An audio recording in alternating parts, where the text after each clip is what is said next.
गाइसमैन खुलुमबाय आं दिदोम ब्लग इउटुब चेनेलनिफ्राय बयखौबो गोसो गोरबोनिफ्राय खुलुमनायखौ जासिहरनाय थाबाय। नोंथांमोननि सेराव आङो मोनसे ब्लग लाना फैबावलायबाय गामाखालिनि बायदिनो। बे ब्लगानो जाहैबाय आङो गोबाव सम नैबे दिदोम ब्लग चेनेलखौ मानो बन्द खालामनानै दोनथ'दोंमोन बेनि सायावसो आङो एसे खेंफोरथि होनो नागिरदों। नोंथांमोना साननो हागौ आंखौ माने मा जामारखो होननानै, खिन्थु खोथाया जाहैबाय मा आंहा चेनेला एसे प्रब्लेम जादोंमोन आरोखि। थांनाय मा होनो माबानि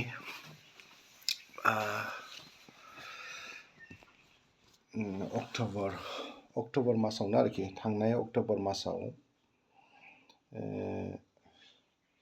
आङो मोननैसो भिडिअ आपल'ड होदोंमोन आरो बे आपल'ड होनायाव आंहा एसे भुल जाबाय। बे खार'नाव आंखौ माने कम्पानिया इउटुब चेनेला माने स्ट्राइक मारिना होदों आरोखि।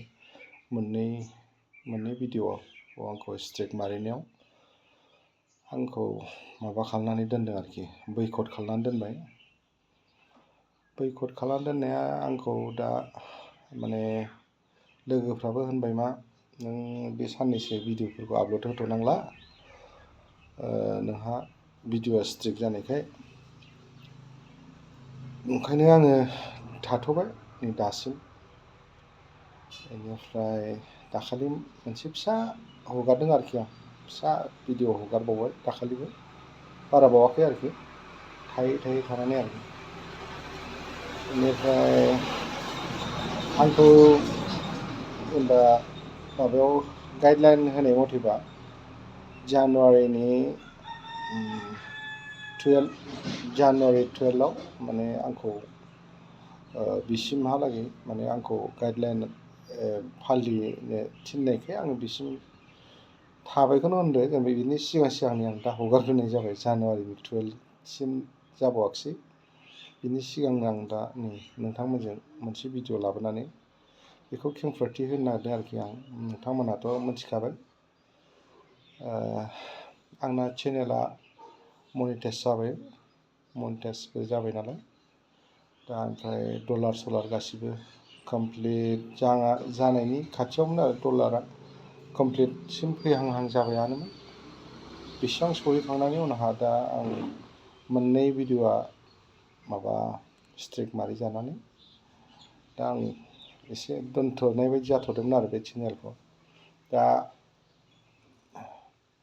आं गोदानै दा लाबोफिननाय जाफिनसिगोन, आंखौ नुफिनबाय थासिगोन बे चेनेलावबो। आरो नेक्स्ट बे 3-4 मासखौ आं बोरै थानो होननानै दा आङो बे 3-4 मासनि गेजेराव एखे नामावनो मोनसे चेनेल खुलिबावदोंमोन।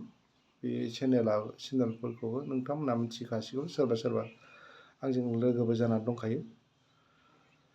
बे चेनेलनि मुङानो जाहैबाय, बेबो ब्लगानोमोन, खिन्थु ब्लगनि जायगायाव बि होदों आरो बेयाव। आंनाथ' नैबे मोनसेया नैबे भि ओमफ्राय बे माबाया बि फर बल, जेनेबा बि आरो भि बे मोननै गेजेराव डिफारेन्स खालामनानै आं चेनेलखौ खुलिबावनाय जादोंमोन आरोखि। सेकेन्ड चेनेलाबो बिजोंनो आरो, BLOG दिदोम ब्लग बिदि आरो। बिना ब्लग्स आरो ब्लग VLOGS आरो फुराना चेनेला आंना। जिखिनि जाया मानो नोंथांमोनहा गोबाव सम आंखौ नुयैखाय साननो हागौदि मा जामारखो।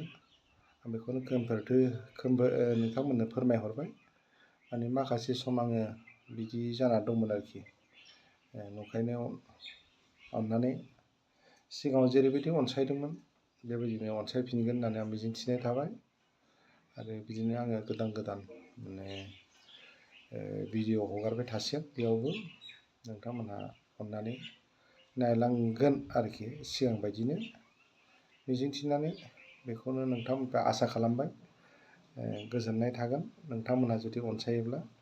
आरो सोरबाफोर आंनि चेनेलाव गोदानै नुसनबायदोंब्ला आंखौ सापर्ट खालामना होबानो जाबाय। आंबो नोंथांखौ सापर्ट खालामहरफिनगोन। आं खोथा होनाय थाखाबाय नोंथांनिसिम। अननानै नोंथांमोनहाबो बिदिनो सापर्ट खालामलांबाय था। आंबो नोंथांखौ सापर्ट खालामलांबाय थागोन। दे बिदिब्ला थेंक इउ। दिनैनि बे ब्लगा बेखिनियानोमोन। गोजोननाय थाबाय।